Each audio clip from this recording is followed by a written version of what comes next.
verdade também, nós estamos guardando esses mandamentos? Sendo que, como a gente também já viu, nós vamos glorificar a Deus com ações de graças. São com ações, não por palavras, mas por verdade. Sendo que essas obras divinas, que Jesus está falando que nós também vamos fazer, é com o mesmo propósito de o Pai ser glorificado. Glória nenhuma para nós, mas para o Pai. E já que eu estou falando de coisas tão polêmicas, por que não também falar do dom de línguas e esclarecer esse assunto? Eu vou falar de um exemplo que aconteceu comigo, em que eu trabalhando em um lugar, um irmão que eu sei que era cristão também, ele era sul-africano, porém a primeira língua dele era Zulu, e não inglês. E aí ele pediu permissão para orar na língua dele, em Zulu. E aí a gente permitiu, claro, sem nenhum problema quanto a isso. Mas no final da oração eu fiquei assim, será que eu posso dizer amém? Será que eu posso confirmar? Porque eu não sei o que ele disse. Sendo que nós devemos ser prudentes. E sabendo que nesse mundo vem vários anticristos tentando nos enganar, eu já ouvi também de pessoas que, sendo satanistas, estando no meio da igreja, começarem a falar outras línguas, porém, enquanto as pessoas achavam que eles estavam glorificando a Deus, eles estavam dando comando para entidades, para demônios, fazerem certos sinais. E olha só a ingenuidade das pessoas. Nós não devemos ser assim. E por conta disso eu fico com esse pensamento, poxa, eu sei que ele é meu irmão em Cristo, eu consigo sentir Cristo nele, mas será que eu devo, ou será que eu posso concordar com a oração dele, em que eu não entendi nada? E assim também eu pergunto, como é que nós podemos concordar com certas coisas que estão sendo ditas, sabendo que muitos não procedem de Cristo, e que realmente estão ali para enganar? E não é uma enganação fajuta, a enganação do diabo realmente tem eficácia, como a gente viu lá em 2 Tessalonicenses. E Deus está permitindo isso. Isso tem a permissão de Deus, tem a anuência de Deus. Então olha o que dá em Provérbios 14:15. O simples dá crédito a toda palavra, mas o prudente atenta para os seus passos. Mateus 10:16. Eis que vos envio como ovelhas para o meio de lobos. Sede, portanto, prudentes como as serpentes e simples como as pombas. 1 Coríntios 14:20. Irmãos, não sejais meninos no juízo. Na malícia, sim, sede crianças. Quanto ao juízo, sede homens amadurecidos. Efésios 5:17. Por esta razão, não vos torneis insensatos, mas procurai compreender qual a vontade do Senhor. Procurai compreender. Percebe que essa busca pelo pleno conhecimento, isso aparece em toda a doutrina dos apóstolos? Procurai compreender. Como eu vou compreender algo que está sendo dito em outra língua? Sendo que uma pergunta que é muito recorrente é se essas línguas, esse dom de línguas, eram línguas conhecidas ou línguas estranhas. Porque às vezes se confunde com o que está em 1 Coríntios 13, falando ainda que eu falasse a língua dos anjos.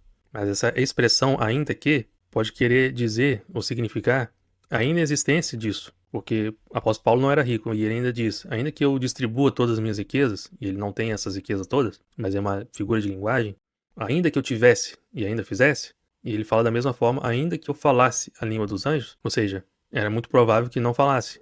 Mas vamos ver o que está escrito em Atos 2, nesses versículos aqui destacados. E apareceram distribuídas entre eles línguas, como de fogo. Pousou uma sobre cada um deles. Todos ficaram cheios do Espírito Santo e passaram a falar em outras línguas, segundo o Espírito lhes concedia que falassem. Ora, estavam habitando em Jerusalém judeus, homens piedosos, vindo de todas as nações debaixo do céu. Quando, pois, se fez ouvir aquela voz, afluiu a multidão que se possuiu de perplexidade, porquanto cada um ouvia falar na sua própria língua.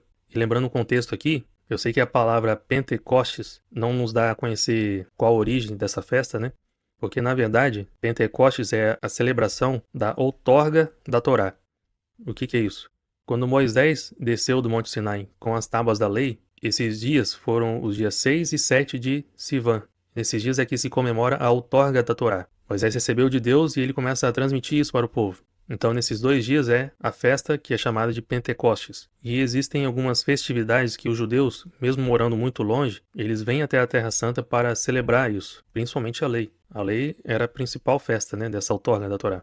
E cumprindo profecias daquilo que a gente chama de Antigo Testamento, em que Deus falou, vou colocar em suas mentes e em seus corações a minha lei. E foi nesse mesmo dia, exatamente nesse mesmo dia da celebração da outorga da Torá, é que desce o Espírito Santo trazendo a consciência de Cristo sobre eles. E aí, continuando aqui no texto, esses judeus ficaram atônitos e admiravam porque estavam ouvindo esses galileus, né, falando em sua própria língua nativa, mistérios de Deus. Tanto os judeus quanto prosélitos, e prosélito é aquele que se converteu ao judaísmo, né, e segue a lei. E Pedro ele chega a falar para essas pessoas, dizendo assim, pois para vós outros é a promessa, para vossos filhos e para todos os que ainda estão longe, citando sobre esses judeus que estavam no que é conhecido como diáspora. Eles não estavam mais vivendo na Terra Santa por conta de guerras, por conta de várias outras coisas. Eles estavam longe e às vezes vinham até a Terra Santa para celebrar algumas festividades. E Pedro está falando, para vós outros é essa promessa. E também para quantos o Senhor nosso Deus chamar. E olha só o efeito, o fim proveitoso que esses dons levaram, eles geraram. Naquele dia, quase 3.000 pessoas foram batizadas. Está descrito em Atos 2,41. Esse foi o fim proveitoso. Porém, a gente vai ver do que se trata essa promessa que o apóstolo Pedro está citando. Em 1 Coríntios 14, 21 e 22, o apóstolo Paulo também está se referindo a essa promessa. Na lei está escrito, falarei a este povo por homens de outras línguas, por lábios de outros povos, e nem assim me ouvirão, diz o Senhor. De sorte que as línguas constituem um sinal não para crentes, mas para os incrédulos. Mas a profecia não é para incrédulos, e sim para os que creem. E aqui parece algo estranho, talvez contraditório, mas por que está falando que esse sinal seria para os incrédulos, porém a profecia se trata daqueles que creem?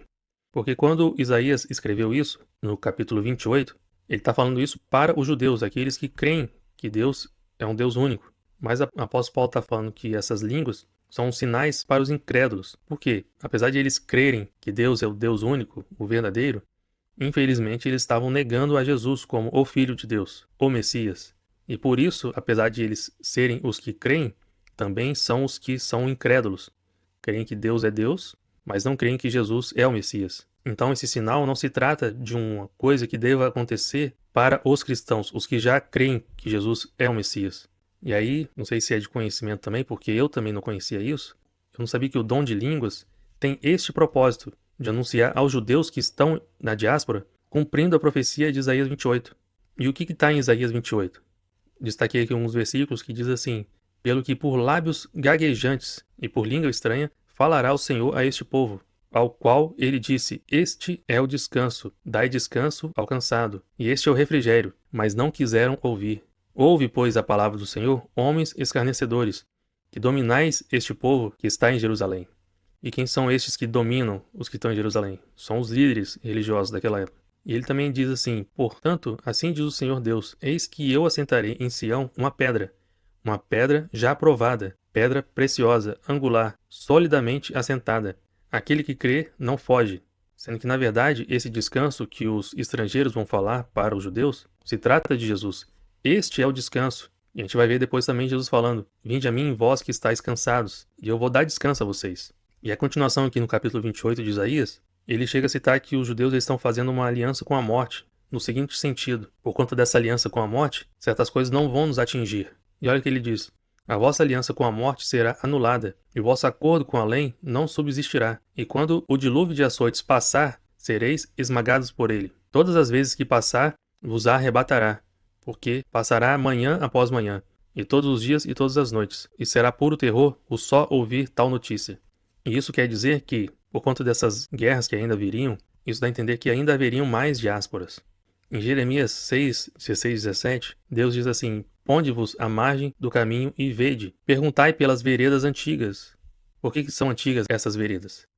Ele está falando, perguntai qual é o bom caminho, andai por ele, e achareis descanso para a vossa alma. Mas eles dizem, não andaremos. Também pus atalaias sobre vós, dizendo, estai atento ao som da trombeta. Mas eles dizem, não escutaremos. E reparem que ele fala, não vou colocar atalaia no meio de vós, mas sobre vós. Não quer dizer de forma alguma que são superiores aos judeus. Porque Jesus disse que a salvação vem pelos judeus, quando ele disse isso para a mulher samaritana. Mas ele está dizendo que vai colocar pessoas proclamando que devemos ficar atentos ao som da trombeta, da verdade, mas também já havia essa profecia em que eles não iriam escutar. E aí em Mateus 11, 28 a 30, Jesus diz isso. Vinde a mim, todos os que estáis cansados e sobrecarregados. Esses sobrecarregados é por tanto jugo que é colocado em cima do povo. Preceito e mais preceito, regras e mais regras. E eu vos aliviarei. Tomai sobre vós o meu jugo e aprendei de mim, porque sou manso e humilde de coração. E achareis descanso para a vossa alma, porque o meu jugo é suave e o meu fardo é leve. Aí lembra lá de Isaías 28, em que os gentios, ou seja, os estrangeiros, vão dizer para os judeus, este é o descanso. E Jesus está falando, eu sou o descanso. Em João 10, 9, Jesus também diz, eu sou a porta, se alguém entrar por mim, será salvo, entrará e sairá, e achará pastagem. Ele também está se referindo a Salmo 23 de achar esse pasto verdejante, que também é descanso.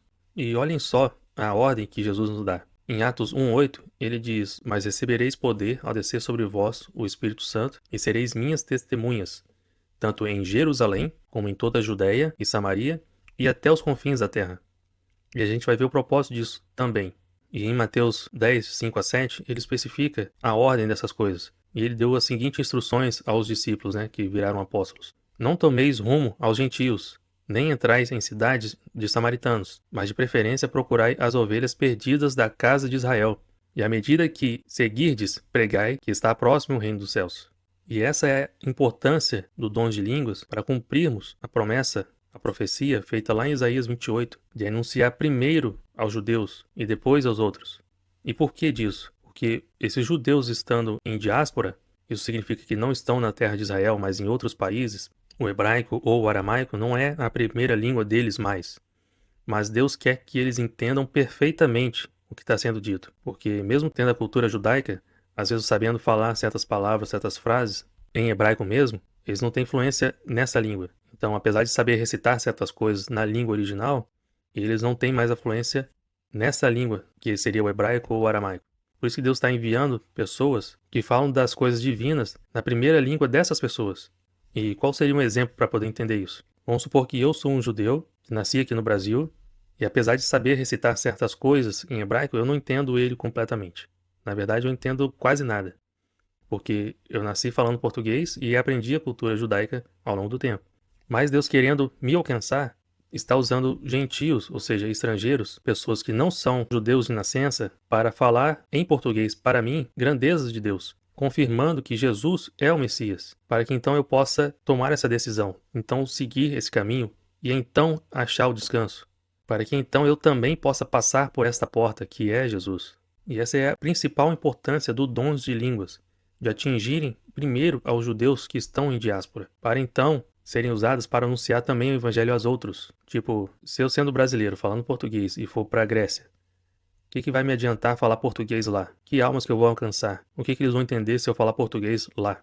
Mas se Deus permitir que eu fale em grego lá, aí sim vai ter proveito. E aí sim vidas vão ser alcançadas e vão se converter. E se houver judeus lá naquele meio que vão então crer que Jesus é o Cristo, melhor ainda. Aí sim eu vou estar cumprindo a profecia de Isaías 28, em que tanto o apóstolo Pedro e Paulo citaram nesses textos que a gente acabou de ler. E aí, relembrando o exemplo que eu acabei de dar sobre um irmão em Cristo que orou em Zulu e eu não sabia se eu podia concordar ou não, o apóstolo Paulo fala em 1 Coríntios 14, eu destaquei esses versículos aqui também, em que ele diz: "O que fala em outra língua, assim mesmo se edifica, mas o que profetiza edifica a igreja." Ou seja, aquele irmão que estava orando em Zulu estava edificando a si mesmo, que ele estava falando com Deus, mas eu mesmo não estava entendendo nada. Porém, aquele que profetiza, ele traz o ensinamento divino diretamente para as pessoas. E esse sim edifica toda a igreja. E aqui Paulo já está mostrando que o dom de profecia é superior ao de línguas. Mas tem pessoas que parecem que confundem as duas coisas. Tipo assim, querem profetizar em línguas em que ninguém entende nenhuma dessas partes. E às vezes a própria pessoa que vem traduzir. Mas qual a função dela estar falando em outra língua e ela mesma está traduzindo? E eu já vi certos absurdos em que a própria pessoa nem ela mesma traduz. E aí parece que, entenda o que você quiser entender, o que o Espírito está falando com você. Mas vamos ver se é isso que Paulo está falando. "Agora, porém, irmãos, se eu for ter convosco falando em outras línguas, em que vos aproveitarei se eu não vos falar por meio de revelação, ou da ciência, ou de profecia, ou de doutrina?" Tipo, se eu não fizer vocês conhecerem essas coisas, a revelação, a ciência, a profecia, a doutrina, o que vai adiantar eu falar em outras línguas com vocês? "Assim vós, se com a língua não disserdes palavra compreensível, como se entenderá o que dizeis? Porque estareis como se falasseis ao ar. Há, sem dúvida, muitos tipos de vozes no mundo. Nenhum deles, contudo, sem sentido." Ou seja, a língua realmente foi feita para comunicar. E tem um sentido nelas. "Se eu, pois, ignorar a significação da voz, serei estrangeiro para aquele que fala, e ele estrangeiro para mim." É algo até meio constrangedor, né? Uma pessoa de uma nacionalidade que só fala aquela língua e outra encontrando com outra que só fala uma outra língua. Os dois tentando se comunicar, o que acontece? Que proveito eles vão ter em relação ao conhecimento, a ciência, a profecia ou a doutrina dos apóstolos e de Jesus? Sendo que Deus usou as línguas para confundir os perversos lá em Gênesis 11, na Torre de Babel. Não para confundir os crentes. Não é para confundir também o diabo. Deus dá a conhecer ao diabo os planos dele, de forma até que o próprio Apocalipse já está revelado. Já está escrito o que o próprio Satanás vai fazer, as escolhas que ele vai tomar. Mas agora, com dons de línguas que Deus está permitindo que nós podemos falar, é para alcançar os crentes, aqueles que, lá em Isaías 28 também fala que vai reunir essas pessoas novamente. Então tem essa função de trazer esses judeus de volta. E também anunciar para outros, mas primeiramente para os judeus. E continuando também em 1 Coríntios 14, Paulo falando, porque se eu orar em outra língua, o meu espírito ora de fato, mas a minha mente fica infrutífera. Se tu bendisseres apenas em espírito, como dirá o indouto, e essa palavra significa que aquele que não é instruído ou é ignorante, como ele vai dizer amém depois da tua ação de graças? Tipo, você glorificou a Deus, você edificou a si mesmo, mas como que essa pessoa vai dizer amém depois de ouvir coisas que ela não entende? E ele ainda continua dizendo, mas dou graças a Deus porque falo em outras línguas mais do que todos vós. Contudo, prefiro falar na igreja 5 palavras com o meu entendimento para instruir outros, a falar 10.000 palavras em outra língua que vocês não vão entender. E quando ele fala muito mais outras línguas, ele, por ser erudito na lei, ele também falava o hebraico, o aramaico, que era daquela época, e ele também falava o grego.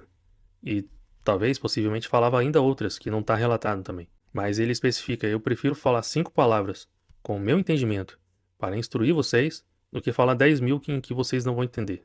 E lembrando aquela expressão em 1 Coríntios 13, quando ele fala, ainda que eu falasse a língua dos anjos, isso já indica a possibilidade da inexistência.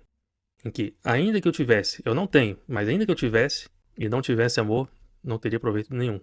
E ainda, em Coríntios 14, se pois toda a igreja se reunir no mesmo lugar e todos se puserem a falar em outras línguas, no caso de entrarem em doutos ou incrédulos, aí lembra daquilo que a gente falou sobre os incrédulos, de serem os judeus que não creem em Jesus, apesar de crerem que Deus é um, do único Deus, mas não creem que Jesus é o Messias. E se eles entrarem então na igreja, essas pessoas entrarem na igreja não vão dizer que vocês são loucos? Porém, se todos profetizarem e entrar algum incrédulo ou indouto, é ele por todos convencido e por todos julgado. Tornam-se-lhe manifestos os segredos do coração, e assim, prostrando-se a face em terra, adorará a Deus, testemunhando que Deus está, de fato, no meio de vós. Essas foram as maravilhas que aqueles judeus em diáspora ouviram, aqueles que receberam o Espírito Santo naquele evento de Pentecostes.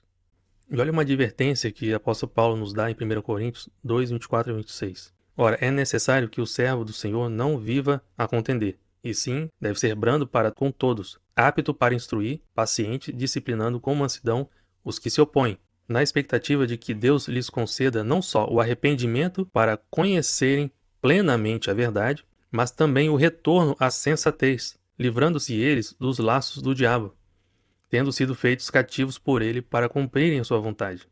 Olha só, certas pessoas, mesmo que se opõem a certas coisas, às vezes podem ser que eles estão sendo cativos pelo diabo, cumprindo a vontade do diabo, e que o apóstolo Paulo está revelando aqui que esse retorno à sensatez nos livra dos laços do diabo. Nós precisamos entender, ele está falando aqui do pleno conhecimento, de conhecermos plenamente a verdade. Isso é muito mais precioso do que nós falarmos línguas que ninguém entende e a nossa mente ficando infrutífera. O que mais isso poderia gerar em nós? Sendo que essas línguas estão sendo proveitosas para, primeiro, congregar os dispersos de Israel e depois anunciar a estrangeiros? Porque, se não é isso que está acontecendo, o que tem surgido em nosso meio? Um temor sobre quem é mais espiritual? Ao invés de levar o nosso pensamento cativo ao pensamento de Cristo, e se forem judeus ouvindo, eles se convertendo e se rendendo a Jesus, o Cristo, será que ao invés de tudo isso, o temor na verdade está sendo trazido para as pessoas, ao invés de ser levado para Deus? Qual fim proveitoso está sendo? Pessoas realmente estão se convertendo por conta dessas línguas? Ou não? Como ele diz em Isaías 58:6, ainda congregarei outros que já se acham reunidos, ou seja, cumprindo a profecia de Isaías 28, 11 a 12. As línguas servem para isso primeiramente. Jesus nos ordenou para primeiro pregar aos de Israel, depois aos outros.